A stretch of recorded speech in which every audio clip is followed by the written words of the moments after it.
El secretario del tribunal descubrió, al principio, una pila de certificados de nacimiento como nunca había visto en 30 años de registros. Todos llevaban el nombre de la misma madre. En todos figuraba el padre como desconocido. Había 43. Esto no es una historia de fantasmas. Esto no es folclore. Esto fue lo que ocurrió cuando un joven juez de circuito llegó al condado de Harrison, Mississippi, en el otoño de 1851, y tropezó con unos documentos que lo perseguirían hasta el final de sus días. El juez Thomas Hale tenía 29 años cuando aceptó el nombramiento para el Tercer Circuito Judicial de Mississippi. Recién salido de la Facultad de Derecho en Filadelfia, idealista, pero no ingenuo, comprendía la institución de la esclavitud en lo abstracto. Había leído los estatutos, estudiado las leyes de propiedad, memorizado los precedentes. Lo que no esperaba era que el papeleo contara historias que la ley intentaba silenciar. Su primer mes en el condado de Harrison fue rutinario: disputas de tierras, desacuerdos contractuales, liquidaciones de herencias. El juzgado se alzaba en una colina con vista a la plaza del pueblo, un edificio modesto con pintura descascarada y suelos que crujían bajo el peso de décadas. La sala de archivos ocupaba todo el sótano, un laberinto de estanterías con registros de nacimientos, certificados de defunción, escrituras de propiedad y actas judiciales que se remontaban a 1817. El secretario William Dobbs había trabajado en aquel sótano desde los 16 años. Ahora, con 46, conocía cada tomo, cada sistema de archivo, cada anomalía en la historia documentada del condado. Tenía dedos finos, permanentemente manchados de tinta, y la costumbre de murmurar para sí mientras trabajaba. El 14 de octubre de 1851, Dobbs subió las escaleras hasta el despacho del juez con una carpeta de cuero. Tenía el rostro pálido. Su señoría, necesito que vea algo. He estado ordenando los registros de nacimientos de la plantación Berkshire, y hay algo que no está bien. El juez Hall alzó la vista desde una disputa contractual. ¿No está bien? ¿Cómo? Dobbs dejó la carpeta sobre el escritorio y la abrió con cuidado, como si los papeles dentro pudieran salir volando como pájaros asustados. Dentro había 43 certificados de nacimiento, todos escritos a mano con distintas caligrafías por distintos funcionarios en distintos años, pero todos compartían la misma característica extraña.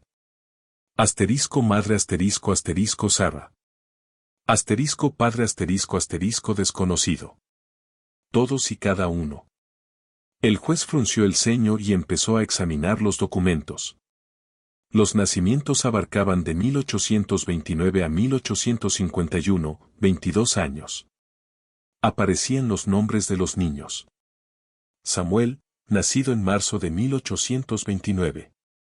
Ruth, nacida en noviembre de 1830. James, nacido en febrero de 1832. Y así sucesivamente, la lista continuaba como una cadena ininterrumpida de niños nacidos de la misma mujer, sin que jamás se registrara un padre. Tal vez tuvo relaciones con varios hombres que no quedaron asentados, sugirió el juez Hall, aunque incluso mientras lo decía, la explicación le sonaba incompleta. Dobbs negó con la cabeza. Su señoría, llevo 3 décadas haciendo este trabajo. A veces no se anota el padre, sí, pero... ¿43 veces para la misma mujer? Saqué registros de todas las plantaciones del condado para comparar. La mayoría de los nacimientos de personas esclavizadas no incluye padre. Eso es bastante común. Pero nunca he visto este volumen asociado a un solo nombre. Y hay algo más. Sacó una hoja aparte, una línea de tiempo que él mismo había elaborado. Mire la separación. Sarah dio a luz 43 veces en 22 años. Eso da, en promedio, un niño cada 6 meses. Su señoría, eso no es posible. No de forma natural. El juez estudió la línea de tiempo. Dobbs tenía razón. Algunos nacimientos estaban registrados con apenas 7 u 8 meses de diferencia. El periodo de gestación humano hacía imposible ese ritmo para una sola mujer. ¿Podría haber varias mujeres llamadas Sarah en la misma plantación?, preguntó Hal. Lo pensé, dijo Dabbs, pero mire esta anotación. Señaló una pequeña marca en la esquina de cada certificado. Número de registro de propiedad 1147. El mismo número en todos. Según los registros de la plantación, ese número correspondía a una sola mujer. El juez Hal se recostó en su silla. La luz otoñal entraba por la ventana y proyectaba sombras largas sobre los documentos extendidos ante él. Algo estaba profundamente mal en esos registros, aunque aún no lograba ver su forma. Quiero visitar la plantación Berkshire, dijo por fin. Y quiero ver a Sarah en persona. La plantación Berkshire estaba a 12 millas al oeste del juzgado, accesible por un camino que se convertía en barro cada vez que llovía. La propiedad se extendía sobre 800 acres de campos de algodón, bordeados por densos bosques de pinos en 3 lados, y por el lento río Leaf en el cuarto. El dueño era el coronel Marcus Berkshire, un hombre de finales de los 60 que había heredado la propiedad de su padre y la había ampliado considerablemente. En el condado era conocido como justo, pero firme, veterano de la guerra de 1812 y dirigía su plantación con precisión militar. El juez Hal llegó una mañana clara de octubre, su caballo levantaba polvo en el camino hacia la casa principal, una construcción imponente, con columnas blancas y amplias galerías, levantada en el estilo neogriego popular entre los plantadores adinerados. El coronel Berkshire lo recibió en el estudio, una habitación repleta de libros y trofeos de caza. El anciano fue cordial, aunque desconcertado por la visita. ¿Un juez revisando registros de nacimientos? Eso es inusual, señor Hal. ¿Hay algún asunto legal? Posiblemente, respondió Hal con cautela. Estoy revisando los registros del condado y encontré ciertas irregularidades. Quería verificar la información directamente. Usted tiene una mujer esclavizada llamada Sarah, número de propiedad 1147. La expresión de Berkshire cambió. No culpable, pero sí cautelosa. Sí. Trabaja en los barracones. Ayuda con los niños pequeños. Ha estado aquí desde desde antes de que muriera mi padre. ¿Por qué lo pregunta? Los registros de nacimientos indican que es madre de 43 niños en 22 años. Un silencio largo llenó la habitación. El coronel se levantó despacio y caminó hacia la ventana, mirando los campos donde decenas de personas esclavizadas se movían entre las hileras de algodón. Su señoría, dijo al fin, creo que ha habido un malentendido en la forma en que se llevaron esos registros. Sarah no es la madre de 43 niños.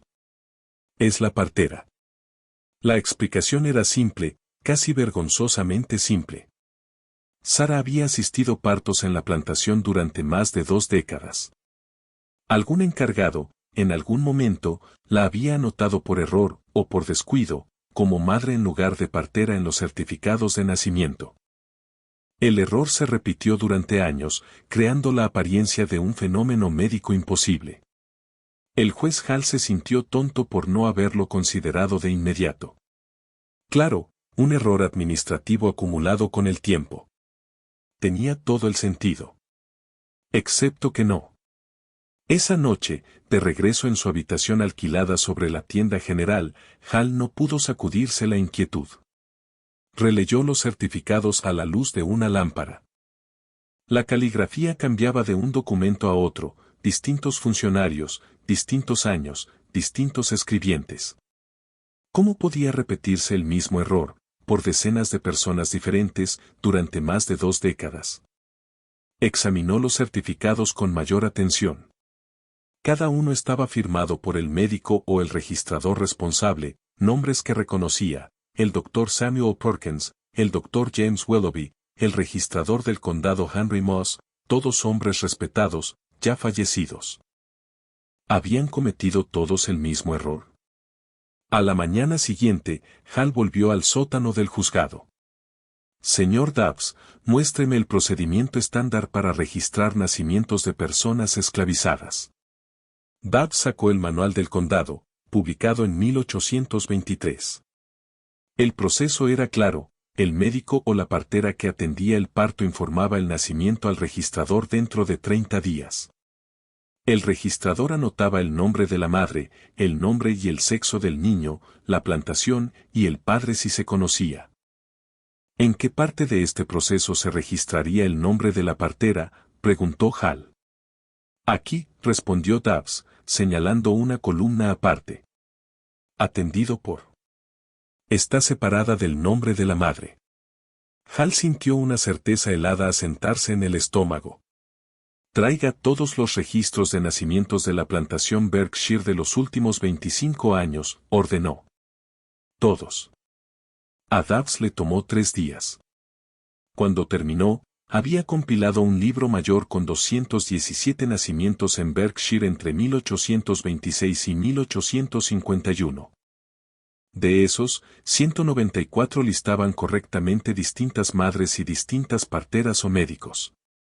23 registraban a Sarah como partera, bien anotada en la columna de atendido por. Y 43 registraban a Sarah como madre, con desconocido como padre. 2 tipos de registro distintos, dijo Dabbs en voz baja. La teoría del error administrativo no se sostiene. Cuando Sarah asistía a partos como partera, quedaba registrada como tal. Pero estos 43 certificados la señalan específicamente como madre biológica. El juez Hall estudió el libro mayor en silencio. Afuera, caía la tarde sobre el pueblo. A lo lejos, unas campanas de iglesia tocaron 6 veces. Necesito hablar con Sarah, dijo. El coronel Berkshire fue menos acogedor en la segunda visita del juez. Su señoría, con todo respeto, esto parece una intrusión innecesaria. Esa mujer es mi propiedad. Los registros son antiguos, ¿qué está investigando exactamente? Hall eligió sus palabras con cuidado. En Mississippi, en 1851, la autoridad de un juez tenía límites, especialmente en lo relativo a cómo un dueño de plantación administraba a sus personas esclavizadas. Pero el fraude documental era un asunto legal, y las irregularidades inexplicables en documentos oficiales entraban dentro de su jurisdicción. Estoy investigando posibles errores en los registros de nacimientos del condado, coronel. Si existe fraude sistemático o informes falsos, afecta el derecho de propiedad, la herencia y la situación legal. Necesito verificar la información directamente. La mandíbula de Berkshire se tensó, pero asintió. Bien. Pero yo lo acompañaré. Los barracones de esclavos estaban a 1/4 de milla de la casa principal, 2 hileras de cabañas de madera, enfrentadas a lo largo de un sendero de tierra. Humo salía de chimeneas de barro. Niños jugaban entre los edificios, sus risas eran un contraste extraño con la gravedad de la visita de Hall. Sarah vivía en la tercera cabaña de la izquierda. Berkshire golpeó una vez y luego abrió la puerta sin esperar. El interior estaba en penumbra, iluminado solo por el fuego. Una mujer estaba sentada en una mecedora cerca del hogar, con las manos descansando en el regazo. Era de complexión pequeña y parecía tener unos 50 años, aunque Hall sabía que las personas esclavizadas a menudo aparentaban más por la dureza de sus vidas. Cuando alzó la vista hacia el juez, él quedó impactado por sus ojos, oscuros, claros y completamente indescifrables. Sarah, dijo el coronel, este es el juez Hall. Tiene preguntas sobre unos registros de nacimientos. Le responderás con la verdad. El tono dejaba claro que no era una petición. Hall avanzó, sombrero en mano. Sarah, los registros del condado la muestran como madre de 43 niños entre 1829 y 1851, ¿es correcto? Ella lo miró un largo momento antes de responder. Su voz era baja, pero firme. Sí, señor. La respuesta simple dejó a Hall helado. Esperaba confusión, negación, una explicación, no una confirmación serena. Eso es médicamente imposible, Sarah. Una mujer no puede dar a luz 43 veces en 22 años. No, señor, dijo ella. No puede. De pronto la habitación pareció más pequeña. El coronel Berkshire se movió incómodo junto a la puerta. Entonces, ¿por qué los registros dicen eso?, insistió Hal. La expresión de Sarah no cambió. Porque estoy anotada como la madre, señor. Eso es lo que dicen los papeles. Pero usted no es la madre biológica de todos esos niños. Los registros dicen que lo soy, señor. Hal sintió crecer la frustración. Ella respondía sin revelar nada. Probó otro enfoque. Sarah, ¿usted dio a luz niños en esta plantación? Sí, señor. ¿Cuántos? 2, señor. Ambos murieron antes de cumplir su primer año. La respuesta golpeó a Hal como un puñetazo. ¿Cuándo fue eso? En 1835 y 1837. Revisó su libro mayor. 2 de los 43 certificados caían en esos años, marzo de 1835 y enero de 1837. Esos eran los suyos. Los otros 41 no. Entonces, ¿por qué aparece usted como madre de los demás? Sarah miró el fuego. El amo sabrá mejor que yo lo del papeleo, señor. El coronel Berkshire dio un paso al frente. Sarah trabaja como partera y ayuda a cuidar a los niños en los barracones. Tal vez por eso su nombre aparece en los registros, alguna confusión entre su papel de cuidadora y el de madre biológica. Pero Hal observaba el rostro de Sarah. No dijo nada, y sin embargo su silencio lo decía todo. El juez Hal regresó al juzgado con más preguntas que respuestas. Esa noche no pudo dormir. No dejaba de ver el rostro de Sarah, la forma en que respondía con perfecta honestidad sin revelar nada. Asterisco los registros dicen que lo soy, señor. Asterisco no yo soy, sino asterisco los registros dicen que lo soy. Asterisco. Al amanecer, ya estaba de nuevo en el sótano con Dabbs. Muéstreme las madres de los otros nacimientos de Berkshire, los que no están atribuidos a Sarah. Pasaron todo el día cruzando datos. Los otros 194 nacimientos en la plantación Berkshire entre 1826 y 1851 se atribuían a 47 mujeres esclavizadas diferentes. La mayoría tuvo de 2 a 6 hijos a lo largo de los años, un patrón normal, esperable. Pero esos 43 nacimientos atribuidos a Sarah destacaban como una herida. Y sí, dijo Hal lentamente. Los padres no eran desconocidos, ¿y si alguien dejó ese campo en blanco deliberadamente? ¿Por qué harían eso?, preguntó Dabbs. Hal no respondió de inmediato. Pensaba en el derecho de propiedad, en la herencia, en las verdades incómodas que la esclavitud creaba. Si una mujer esclavizada daba a luz, el niño pertenecía a su dueño. Pero si el padre era un hombre libre, en particular un hombre blanco, podía haber complicaciones. Traiga los registros de los hijos legítimos del coronel Berkshire, dijo Hal en voz baja. Dabbs palideció. Su señoría, eso es una acusación grave. No estoy acusando a nadie, dijo Hal. Estoy examinando registros. El coronel se había casado 2 veces. Su primera esposa, Margaret, murió en 1834 tras darle 2 hijos varones. Su segunda esposa, Elizabeth, se casó con él en 1836 y no tuvo hijos hasta su muerte en 1848. Él no volvió a casarse, así que la cronología de sus hijos legítimos era clara, 2 hijos nacidos en 1830 y 1832. Hal comparó eso con la lista de Sarah.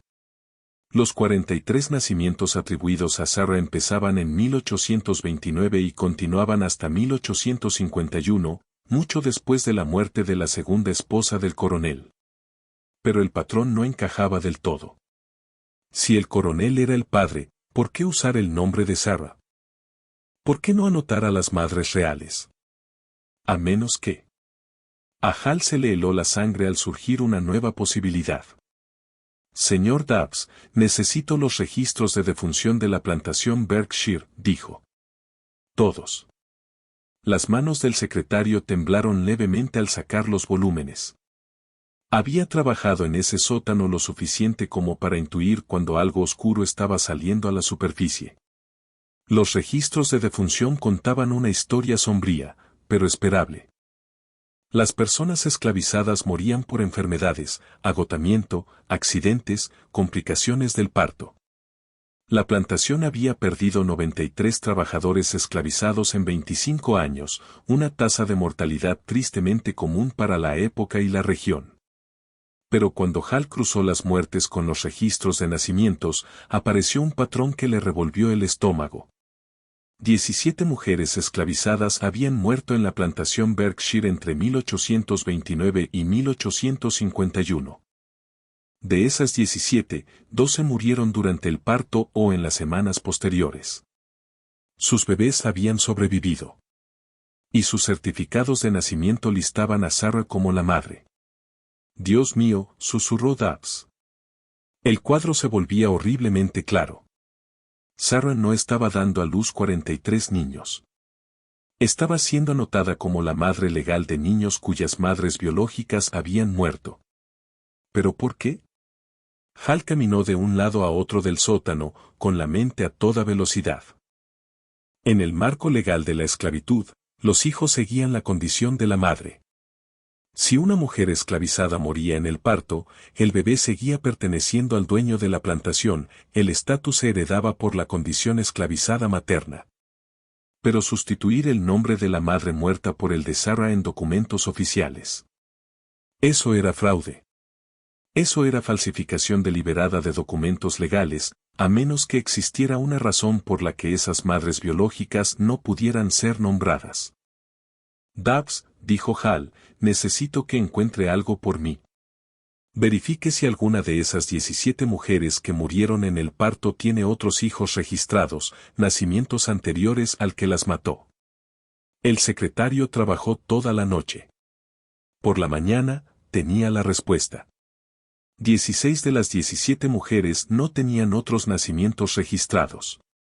Aparecían una sola vez en los documentos, el parto que las mató, ahora atribuido a Sarah. Pero una mujer, registrada como Mary, número de propiedad 1089, aparecía 2 veces. Había dado a luz en agosto de 1843 a una hija llamada Grace, registrada correctamente con Mary como madre.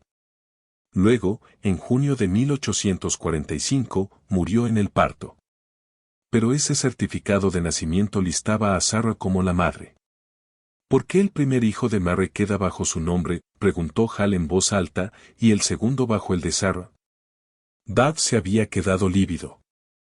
Su señoría, creo que tiene que mirar los registros de adquisición de la plantación. Los libros de la plantación eran registros de propiedad, no estadísticas vitales, y se guardaban en otra sección del sótano, documentos financieros en lugar de humanos. Aunque, en este contexto, ambas categorías se mezclaban de forma horrenda. La plantación Berkshire llevaba registros meticulosos de compra y venta de todas las personas esclavizadas. La mayoría había nacido en la plantación o había sido comprada en propiedades cercanas. Su procedencia estaba claramente documentada. Pero 16 nombres destacaban. Entre 1829 y 1850, el coronel Berkshire había comprado 16 jóvenes mujeres esclavizadas de diversas fuentes en 3 estados, Georgia, Alabama y Carolina del Sur. Esas compras eran inusuales por varias razones. Primero, las 16 fueron compradas individualmente, no como parte de grupos familiares, algo raro para la época, ya que los esclavistas solían preferir mantener a las familias juntas para evitar disturbios. Segundo, todas fueron compradas con edades entre 14 y 19 años, precisamente la edad fértil. Tercero, en las escrituras de compraventa todas eran descritas como sanas, aptas para el trabajo doméstico, y, sin embargo, ninguna aparecía en los registros del personal de la casa.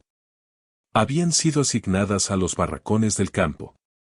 Cuarto, las 16 mujeres habían muerto dentro de los 3 años posteriores a su compra. Causa de muerte, complicaciones de parto. ¿Y los certificados de los bebés que sobrevivieron a esos nacimientos? En todos figuraba Sarah como la madre. Dabbs extendió los recibos de compra sobre la mesa como si fueran cartas en un juego terrible. Estaba comprando mujeres embarazadas, dijo el secretario, con la voz hueca. Jóvenes que ya venían encintas, probablemente de hombres blancos en sus plantaciones de origen. Las compraba, las traía aquí y, cuando morían al dar a luz, ponía a Sarah como la madre para ocultar de dónde venían esos bebés. ¿Pero por qué?, exigió Hal. Los niños seguirían siendo esclavos sin importar el nombre de su madre, ¿qué estaba ocultando? Quizá no se trataba de los niños, dijo Dabbs lentamente. Quizá se trataba de los padres. Hal solicitó los registros de ventas del condado, cada transferencia documentada de personas esclavizadas en el condado de Harrison durante 25 años. Tardaron una semana en reunirlos. De los 43 niños registrados con Sarah como madre, 31 seguían en la plantación Berkshire en 1851. Los otros 12 habían sido vendidos, pero no mediante subasta pública ni por ventas estándar de herencias. Las escrituras de compraventa de esos 12 eran inusuales. Todos habían sido vendidos a compradores de fuera del estado. Todas las transacciones se realizaron cuando los niños tenían entre 8 y 12 años. Y todas las ventas constaban como negociaciones privadas, con precios muy superiores al valor de mercado para niños esclavizados de esa edad. Un jornalero de campo de 10 años en Mississippi, en 1845, podía venderse por $400 o $600. A estos niños los habían vendido por $200 o $500 cada uno. Alguien estaba pagando precios de lujo por niños específicos y las transacciones se mantenían deliberadamente en silencio. A Hal le temblaban las manos al encajar la conexión, niños de piel clara nacidos de madres esclavizadas, engendrados por hombres blancos ricos, vendidos discretamente a compradores que no hacían preguntas sobre la paternidad. Pero las madres tenían que desaparecer, porque si se registraba a las madres biológicas, sobre todo si habían sido compradas recientemente, quedaría en evidencia lo que Berkshire estaba haciendo. Dirigir una operación de cría usando mujeres esclavizadas embarazadas por hombres blancos y luego vender a los niños mestizos a precios premium, mientras borraba cualquier rastro documental que pudiera generar complicaciones legales. Anotar a Sarah como madre cortaba la cadena de pruebas. Ella llevaba décadas en la plantación, una figura conocida, una partera. Su nombre en los certificados no despertaba preguntas. Las madres reales, compras recientes que morían en el parto, simplemente se evaporaban del registro oficial. Pero Hal aún tenía preguntas. ¿Cómo sabía Berkshire qué mujeres esclavizadas debía comprar? ¿Cómo sabía que estaban embarazadas de hijos de hombres blancos? ¿Y quiénes eran los padres? El avance llegó de una fuente inesperada, los documentos sucesorios de un médico fallecido recientemente en Mobile, Alabama. El Dr. Edmund Cross había muerto en agosto de 1851 y su albacea estaba tramitando la herencia. Entre los papeles enviados a distintas partes por deudas pendientes había una carta dirigida al coronel Berkshire, fechada en 1847, que nunca se había pagado por completo. El albacea envió una copia al tribunal del condado, solicitando que se dictara sentencia sobre la deuda. La carta decía: Coronel Berkshire, según su solicitud, he identificado una candidata adecuada en la finca Willow Creek. Joven, de aproximadamente 16 años, en embarazo temprano. El propietario desconoce su estado. Puedo facilitar la compra al precio estándar, $650, antes de que la situación se haga evidente. Le ruego remita un pago adelantado para asegurar la transacción. El padre es un hombre de posición y desea que el asunto se maneje con discreción. Se aplica su arreglo habitual. Dr. Cross. Ahí estaba, en blanco y negro, un médico identificando a mujeres esclavizadas embarazadas y facilitando su compra antes de que el embarazo se hiciera evidente. Eso de su arreglo habitual sugería que no era la primera vez. Hal sintió náuseas. Esto no era accidental. Era una operación sistemática. Solicitó acceso a todos los documentos de la herencia del Dr. Cross, alegando una posible investigación por fraude. Tras 2 semanas y un considerable forcejeo legal, recibió 14 cartas entre el Dr. Cross y el coronel Berkshire, que abarcan de 1838 a 1850. Las cartas estaban redactadas con cuidado, sin decir explícitamente qué estaba ocurriendo, pero el patrón era inconfundible. He localizado otra candidata adecuada en Montgomery. El padre está ansioso por una resolución discreta. El precio de compra debe asegurarse rápidamente antes de que el estado se vuelva evidente. Su sistema ha demostrado ser eficaz en casos anteriores.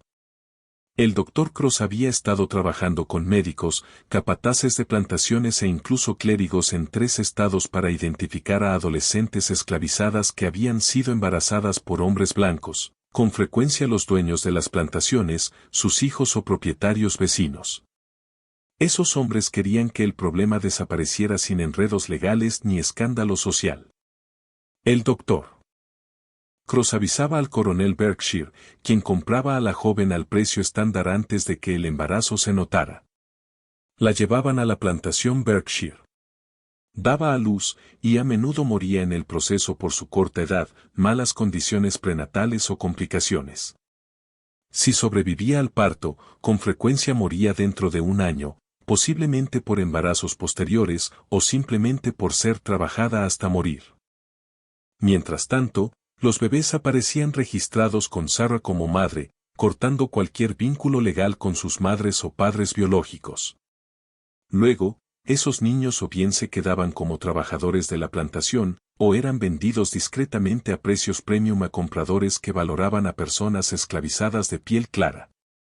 ¿Y Sarah? Sarah era la ficción legal que hacía posible todo aquello.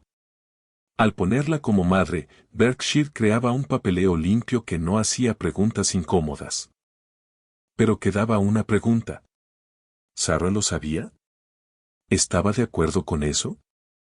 El juez Hall regresó a la plantación Berkshire una mañana gris de noviembre. Esta vez llegó con autoridad legal, una orden judicial que le permitía entrevistar a testigos esclavizados en una posible investigación por fraude. El coronel Berkshire estaba furioso, pero atado por la ley. Esto es persecución, su señoría. Está acosando a un propietario respetable por papeles viejos.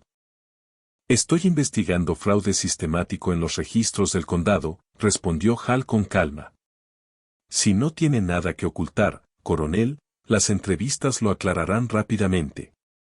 Entrevistó a Sarah en la misma cabaña, pero esta vez sin el coronel presente, como era su derecho legal como juez investigador. Sarah se sentó en la misma mecedora. La misma postura. La misma expresión indescifrable. Sarah, sé que usted no es la madre biológica de 43 niños. Sé lo que ha estado ocurriendo aquí, pero necesito entender su papel en todo esto. ¿El coronel Berkshire la obligó a reclamar a esos niños como suyos? Yo no reclamé nada, señor, dijo ella. Solo hice lo que me ordenaron. ¿Qué le ordenaron hacer? Guardó silencio durante mucho tiempo. El fuego crepitaba. Afuera, las voces llegaban desde los campos. Cuando llegaron las jóvenes, dijo por fin, me dijeron que las cuidara. Que las ayudara cuando les llegara la hora. Que las mantuviera cómodas. Y, cuando morían, me dijeron que tomara a los bebés y los criara como míos. Que le dijera a cualquiera que preguntara que eran míos. Que firmara los papeles. ¿Cuándo venían los funcionarios?, preguntó Hall. ¿Sabía usted qué les pasaría a esas mujeres cuando llegaban? Las manos de Sarah se tensaron en su regazo, la primera señal de emoción que Hall le había visto. Algunas eran tan jóvenes, señor. Apenas eran niñas. Yo sabía que no era probable que sobrevivieran. Pero, ¿qué podía hacer? Me dijeron que las ayudara, y las ayudé. ¿Cuántas de ellas murieron, Sarah? 16 que yo recuerde, señor. Tal vez más en los primeros años, antes de que yo empezara a llevar la cuenta en la cabeza. ¿Y los bebés? Crié a todos los que sobrevivieron. Les di de comer, los vestí, les enseñé a caminar y a hablar. A los que se quedaban aquí, los cuidaba hasta que tuvieran edad para trabajar. A los que vendían, su voz vaciló un poco. Nunca supe a dónde fueron. Hal se inclinó hacia adelante. Sarah, usted entiende que esto estaba mal. Que el coronel Berkshire estaba usando a esas mujeres, dejándolas morir y beneficiándose de sus hijos. Ella sostuvo su mirada, y por primera vez Hal vio algo en su expresión, no exactamente ira, sino una comprensión profunda y curtida, nacida de haber presenciado horrores tanto tiempo que se habían vuelto rutina. Señor, yo soy esclava. Hago lo que me dicen o muero. Esas mujeres murieron trayendo bebés a este mundo. Si poner mi nombre en los papeles significaba que esos bebés tenían una oportunidad de vivir, entonces eso fue lo que hice. ¿Quiere que diga que estaba mal? Sí, señor. Estaba mal. Pero todo en este lugar está mal. Eso no cambia lo que pasa. El juez Hall se enfrentaba ahora a una elección terrible. Había descubierto pruebas de explotación sistemática, fraude y homicidio por negligencia. Pero en Mississippi, en 1851, las personas esclavizadas eran legalmente propiedad. Las mujeres que habían muerto no tenían reconocimiento legal. Sus muertes, aunque trágicas, no eran legalmente asesinato. Eran pérdidas de propiedad. El fraude era el único ángulo que podía perseguir, falsificar registros de nacimiento para ocultar el origen de niños esclavizados. Empezó a construir un caso. Entrevistó a 3 trabajadores esclavizados ancianos en la plantación, quienes confirmaron la historia de Sarah.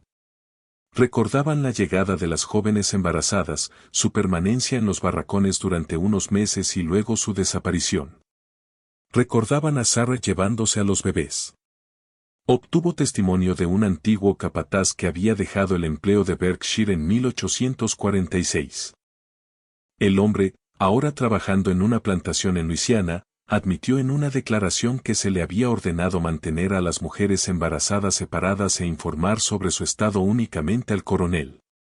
Encontró registros financieros que mostraban pagos de Berkshire al Dr. Cross, por montos que coincidían con los adelantos mencionados en las cartas. Para diciembre de 1851, el juez Hall tenía pruebas suficientes para presentar cargos por fraude y falsificación de registros públicos contra el coronel Marcus Berkshire. El juicio fue fijado para febrero de 1852. El 8 de enero de 1852, 2 semanas antes del juicio, el coronel Marcus Berkshire murió mientras dormía. El médico de la plantación, el Dr. Nathan Raleigh, certificó la causa como insuficiencia cardíaca. El coronel tenía 68 años. Su testamento dividió la plantación entre sus 2 hijos legítimos, ambos ya adultos y con propiedades propias. Ninguno quería mantener la plantación Berkshire. Anunciaron que sería vendida en subasta en marzo. El juez Hall pidió al tribunal continuar la investigación por fraude contra la herencia, pero sin el coronel vivo para declarar, el caso se debilitó de forma significativa. Los abogados del coronel argumentaron que cualquier irregularidad en los registros eran errores administrativos, no fraude criminal, y que procesar la herencia de un hombre muerto no tenía propósito legal. En marzo de 1852, la Corte Suprema de Mississippi desestimó el caso por motivos procesales, dictaminando que los cargos de fraude morían con el coronel Berkshire. Pero el juez Hall no había terminado. La subasta de la herencia se realizó en una mañana húmeda de finales de marzo. Compradores de todo el estado llegaron para pujar por tierras, equipos, ganado y personas esclavizadas. El catálogo de la subasta listaba 123 personas esclavizadas en venta. Sarah era el número 47, descrita como Sarah, mujer, aproximadamente 50 años, partera y cuidadora de niños con experiencia, buena salud. El juez Hall asistió a la subasta no como funcionario, sino como ciudadano particular. Había pasado el mes anterior haciendo arreglos, pidiendo favores y liquidando cada bien personal que poseía. Cuando llegó el turno de Sarah, el subastador empezó en $300, bajo para una trabajadora calificada, pero acorde a su edad. Varios plantadores pujaran con desgana, subiendo el precio a $480. Entonces el juez Hall levantó la mano. $800. La multitud quedó en silencio. Una mujer esclavizada de 50 y tantos no valía 800. El subastador, confundido pero complacido, cantó, a la 1, a las 2. 1,000, dijo una voz desde el fondo. Hall se volvió. El postor era un hombre que no reconocía, bien vestido, de aspecto próspero, con ojos fríos. El corazón del juez golpeaba fuerte. Tenía $850 a su nombre, todo lo que había ahorrado y pedido prestado. 150, dijo Hall. 200, respondió el desconocido de inmediato. 500, la voz de Hall se quebró. El desconocido sonrió. 2,000. La gente murmuró, conmocionada. Hall sintió la desesperación arañarle el pecho. No tenía 2,000, no tenía nada parecido. 2,000, a la 1, 2,000, a las 2. 3,000. Todas las cabezas se giraron. La nueva postora era una mujer anciana sentada cerca del frente, vestida de luto. Hall la reconoció, la señora Clara Hanshaw, viuda de un juez prominente del norte del estado, rica, influyente y conocida por sus simpatías abolicionistas, aunque rara vez hablaba de ello en público. El desconocido del fondo la observó largo rato, luego se quitó el sombrero con un gesto y se sentó.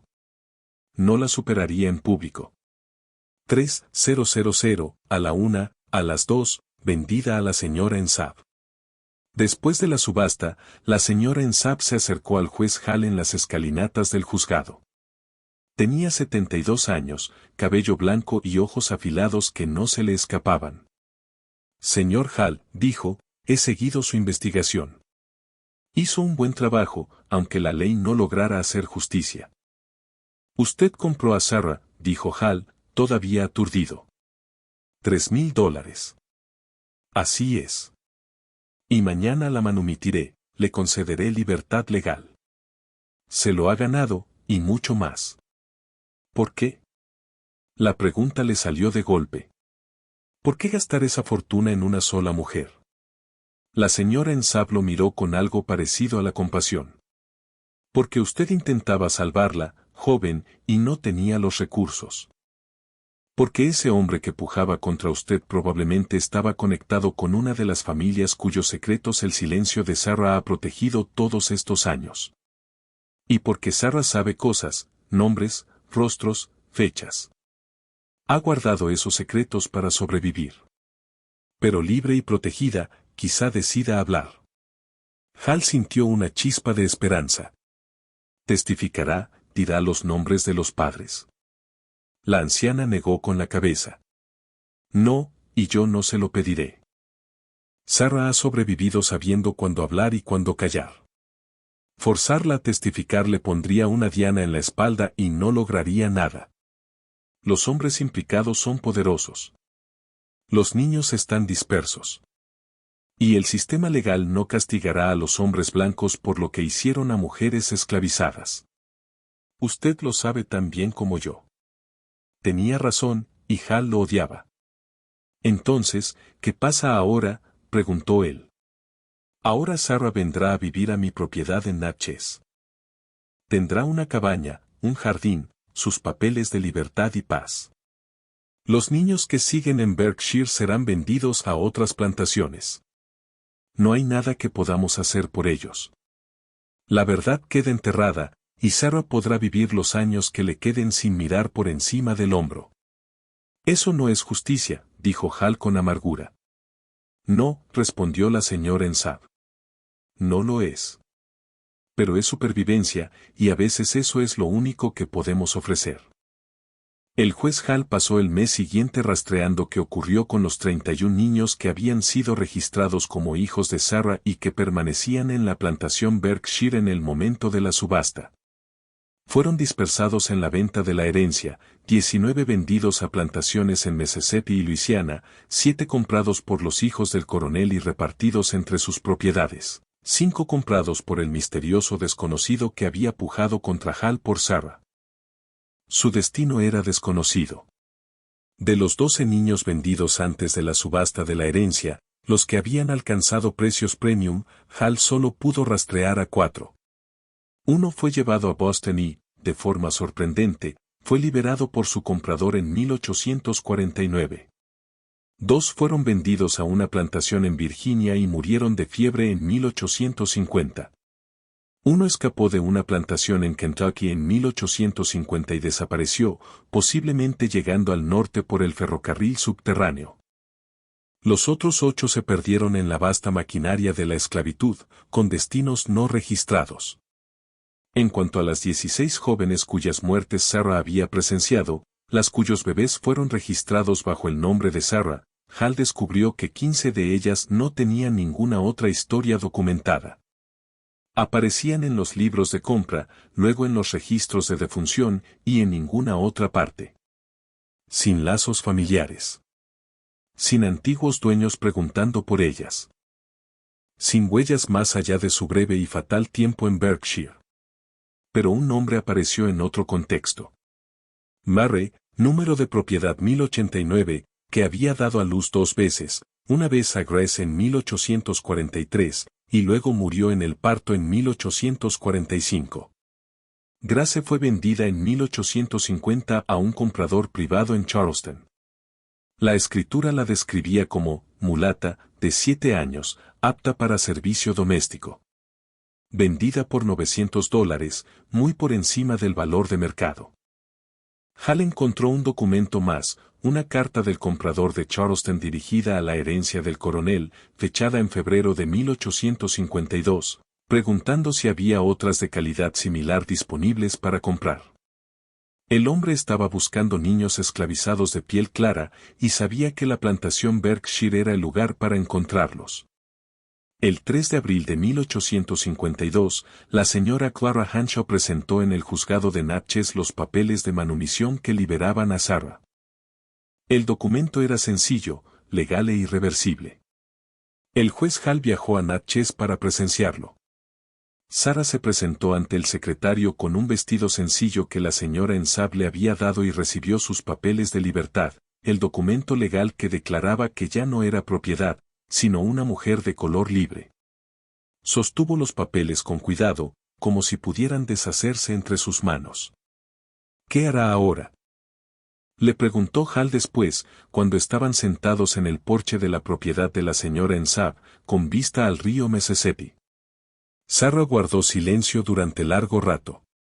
Voy a recordar sus nombres, señor. ¿De quiénes?, preguntó Hall. De las 16 mujeres, dijo ella. Las que murieron. Alguien debería recordar sus nombres. Y los recitó de memoria: Mary, Rachel, Hannah, Dina, Lie, Judith, Naomi, Abigail, Esther, Xia, Tabitha, Rhoda, Phoebe, Dorcas, Priscila, Silpa. 16 nombres. 16 vidas. 16 mujeres que existieron en los registros oficiales únicamente como asientos de compra y certificados de defunción, su maternidad borrada, sus hijos atribuidos a otra persona. Yo sostuve a cada uno de sus bebés, continuó Sarah en voz baja. Los crié todo lo que pude. Se merecen que se recuerden los nombres de sus madres, aunque los papeles no lo digan. El juez Hall sintió que le ardían los ojos. Lo siento. No pude conseguir justicia para ellas. Sarah lo miró con esos mismos ojos oscuros y claros. Usted me consiguió la libertad, señor. Eso es más de lo que la mayoría, en su posición, habría hecho. Lo demás nunca iba a arreglarse con tribunales ni con leyes. Ese sistema estaba construido para hacer exactamente lo que hizo. Usted solo fue la primera persona a la que le importó lo suficiente como para mirar de cerca los papeles. El juez Thomas Hale continuó su trabajo en Mississippi hasta 1857, cuando aceptó un puesto en Illinois y se mudó al norte, justo cuando las tensiones por la esclavitud llegaban a un punto de quiebre. Se llevó consigo copias de todos los documentos del caso Berkshire, los 43 certificados de nacimiento, los registros de compra, las cartas del Dr. Cross, los registros de defunción. Su intención era publicarlos algún día, para exponer lo que había ocurrido. Pero estalló la guerra civil en 1861 y el mundo quedó absorbido por horrores mayores. Su pequeño caso de fraude y explotación parecía un solo hilo oscuro dentro de un tapiz tejido por completo con oscuridad. Sarah vivió con la señora Ensab hasta la muerte de la viuda en 1858. En su testamento, la señora Ensab le dejó a Sarah una casa pequeña en Natchez y dinero suficiente para vivir con modestia. Sarah pasó sus años restantes acogiendo niños, huérfanos, bebés abandonados, hijos de personas recién liberadas que no podían cuidarlos. Murió en 1867, con aproximadamente 65 años, y fue enterrada en el cementerio municipal de Natchez bajo una lápida sencilla que decía: Sarah, querida madre de muchos. Los 43 niños cuyos nacimientos llevaban su nombre se dispersaron por el sur y más allá. Algunos siguieron esclavizados hasta la proclamación de emancipación en 1863. Otros obtuvieron la libertad antes, por fuga o compra. Muchos murieron jóvenes, con vidas brutalmente cortas. Una de ellos, una mujer llamada Charlotte, llegó a Filadelfia en 1863 y aprendió a leer y escribir. En 1869 publicó unas breves memorias donde describía su primera infancia, criada por una mujer llamada Sarah, que cuidaba de todos los niños en los barracones. Aunque nunca entendimos por qué todos la llamábamos madre si no nos parecíamos en nada. Charlotte había nacido en 1842, registrada en los archivos del condado de Harrison como hija de Sarah, padre desconocido. Su madre biológica, cuyo nombre jamás supo, había sido una muchacha de 17 años comprada en una plantación de Georgia, que murió pocas horas después del nacimiento de Charlotte. Charlotte vivió hasta 1904, lo suficiente para ver nacer libres a sus propios nietos. En 1923, un historiador que investigaba la esclavitud en Mississippi descubrió los papeles del juez Hall en un archivo de Springfield, Illinois. Los documentos habían sido donados por los descendientes de Hall, que no habían comprendido su importancia.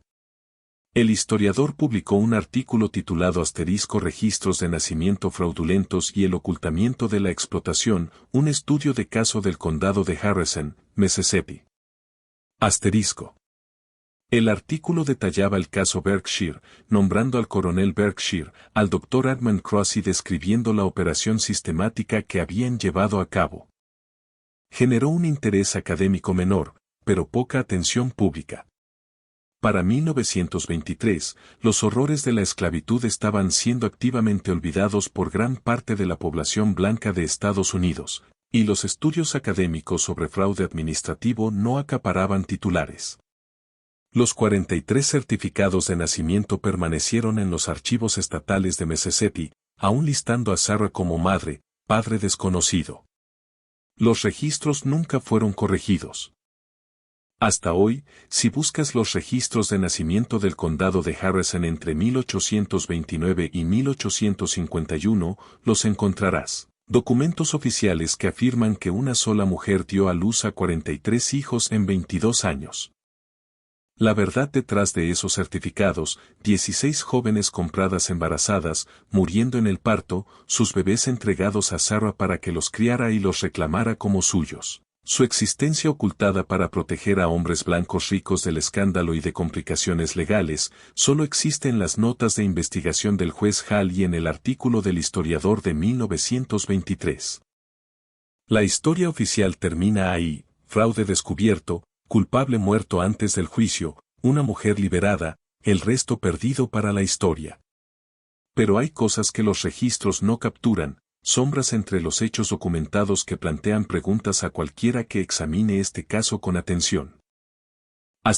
Primera pregunta ¿por qué la muerte del coronel Berkshire llegó de manera tan conveniente, apenas 2 semanas antes de un juicio que habría expuesto no solo a él, sino potencialmente a decenas de hombres ricos en 3 estados?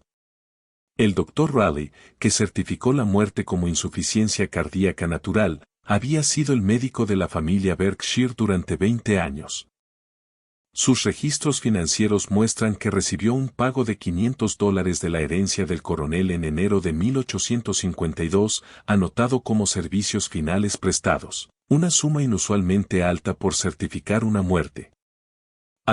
Segunda pregunta ¿qué ocurrió con los registros completos de pacientes del Dr. Cross? Cuando se liquidó su herencia, sus diarios médicos, que deberían haber contenido décadas de notas clínicas, figuraron como perdidos en un incendio en su oficina de Mobile en agosto de 1851, el mismo mes en que murió. Un momento muy conveniente. Tercera pregunta ¿quién era el desconocido que pujó contra el juez Hall en la subasta? Nadie en la subasta lo reconoció.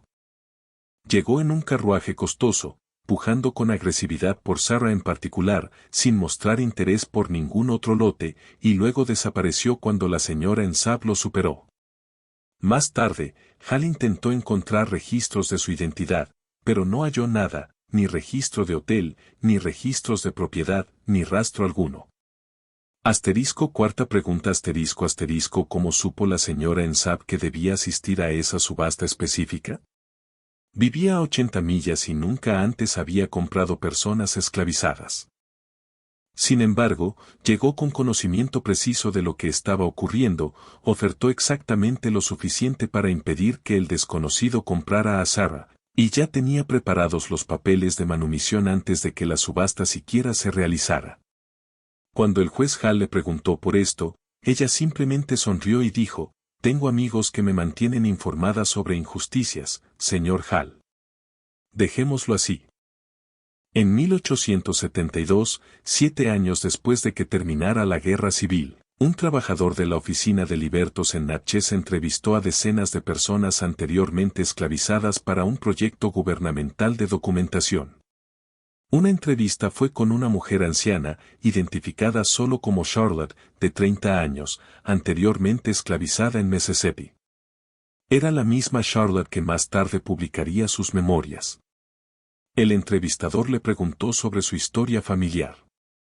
La respuesta de Charlotte quedó registrada en la transcripción oficial. «Me dijeron que Sarah era mi madre, pero no creo que lo fuera. Creo que mi verdadera madre murió cuando nací, y Sarah me acogió porque eso era lo que ella hacía. Nos acogía a todos. Éramos tantos, docenas, de todas las edades, de todos los tonos. La llamábamos mamá porque era la única madre que conocíamos.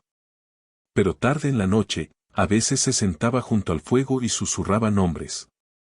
Una vez le pregunté qué estaba haciendo, y me dijo que estaba guardando el registro que los papeles no guardan.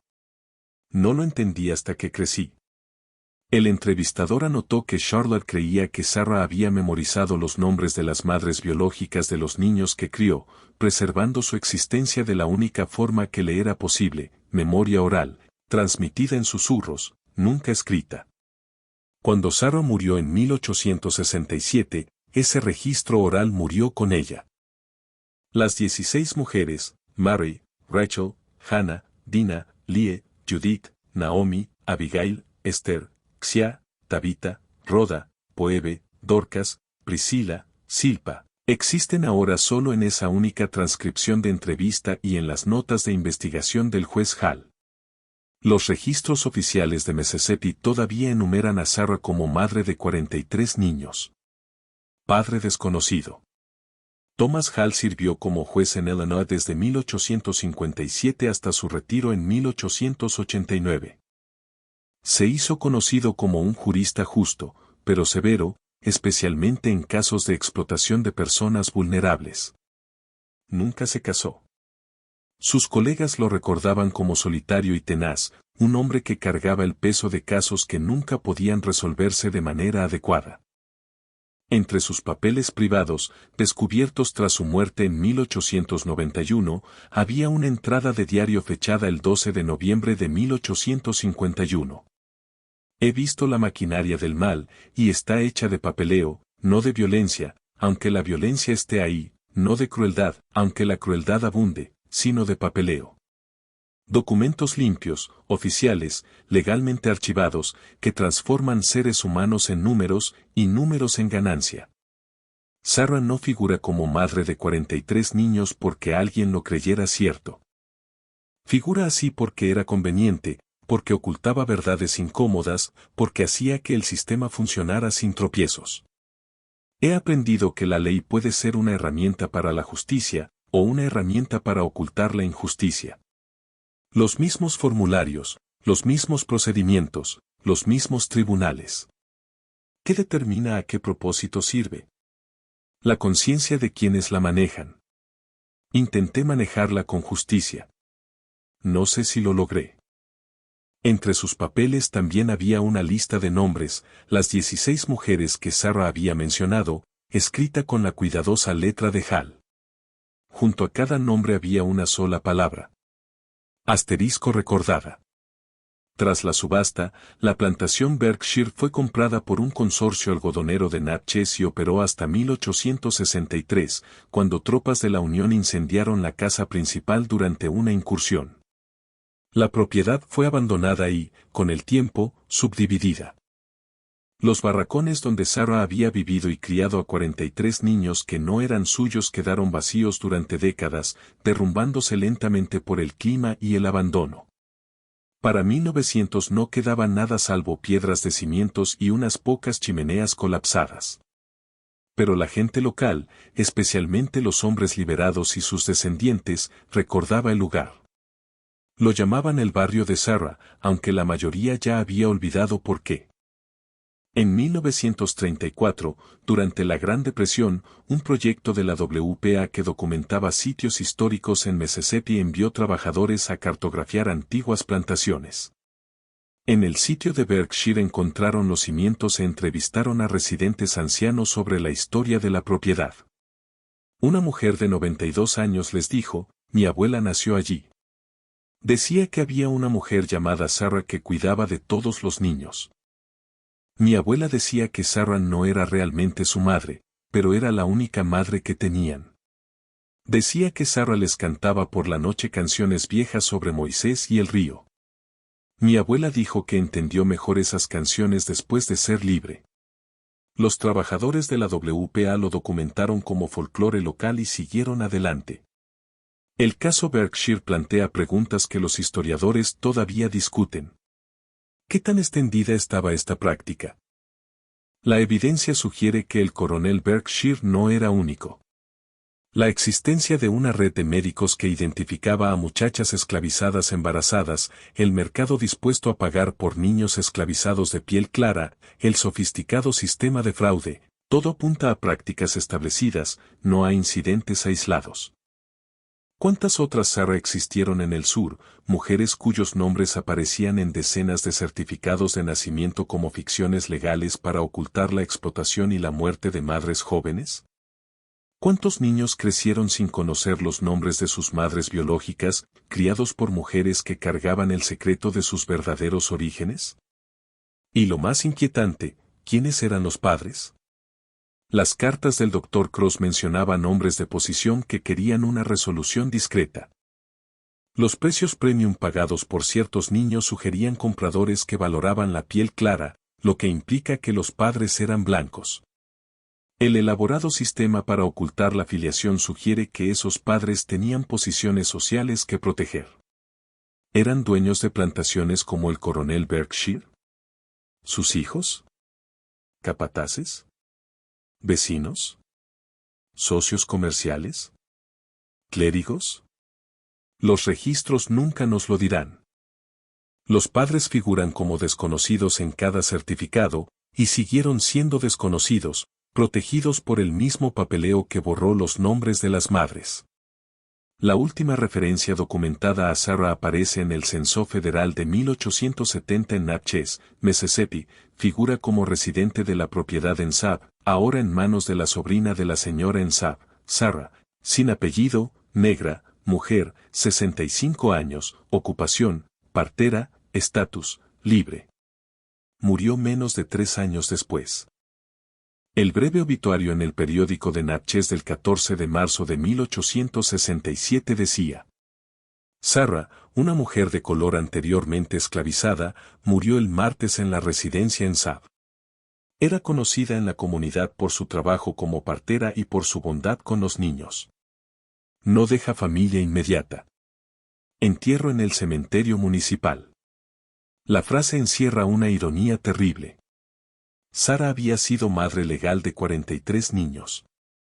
Los había criado, alimentado, consolado, enseñado a sobrevivir. Pero cuando murió, figuró como si no tuviera familia alguna. En algún lugar, dispersas por el país, había docenas de personas que la habían llamado mamá, la única madre que recordaban. Pero la ley no reconocía esos vínculos. Sarah murió sola, legalmente sin hijos, pese a décadas dedicadas a maternar niños que no eran suyos. Su lápida, colocada por la familia de la señora en Saab, simplemente dice: Sarah, querida madre de muchos, 1802-1867. Sin apellido. Sin acta de nacimiento. Sin nombre de familia. Solo Sarah, cuyo nombre apareció en 43 certificados de nacimiento, que fue madre de niños nacidos de explotación y tragedia, que mantuvo vivos en su memoria los nombres de 16 mujeres muertas, y que, por fin, obtuvo la libertad 4 años después de que la proclamación de emancipación convirtiera la libertad en una garantía nacional y no en el regalo de una viuda rica. Los certificados de nacimiento del condado de Harrison aún existen.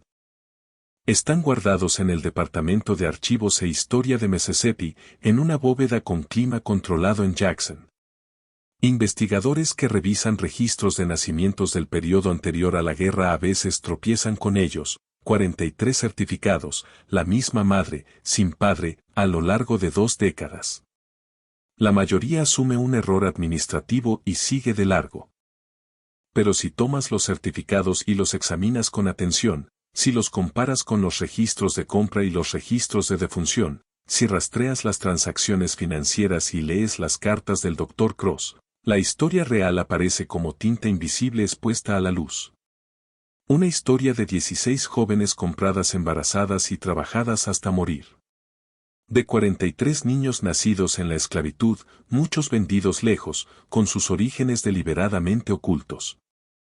De una mujer llamada Sarah que se volvió una ficción legal, un nombre en documentos que escondía explotación sistemática. Y de un joven juez que descubrió la verdad, pero no pudo impartir justicia, solo presenciarla. Los papeles permanecen en ese archivo, etiquetados como Registros de Nacimiento de la Plantación Berkshire, 1829-1851. Documentación anómala, un atajo académico para decir: aquí había algo mal, pero no estamos del todo seguros de qué. Pero ahora tú sabes lo que los papeles no dicen. Sabes de los 16 nombres que Sarah susurraba junto al fuego. Sabes del desconocido en la subasta que intentó comprar su silencio. Sabes de las cartas de médicos que ardieron con demasiada conveniencia. Sabes de los niños que nunca conocieron los nombres reales de sus madres. Y sabes de Sarah, que sobrevivió volviéndose invisible en los registros mientras era visible en todo lo que importaba, en los barracones, meciendo bebés que no eran suyos, cantando canciones sobre Moisés y el río, guardando un registro que el papeleo no guardaría, en la memoria, sino en la tinta. La historia termina en el pasado, en 1867, con la muerte de Sarah. Los 43 certificados de nacimiento siguen en el archivo, intactos, oficiales y profundamente deshonestos.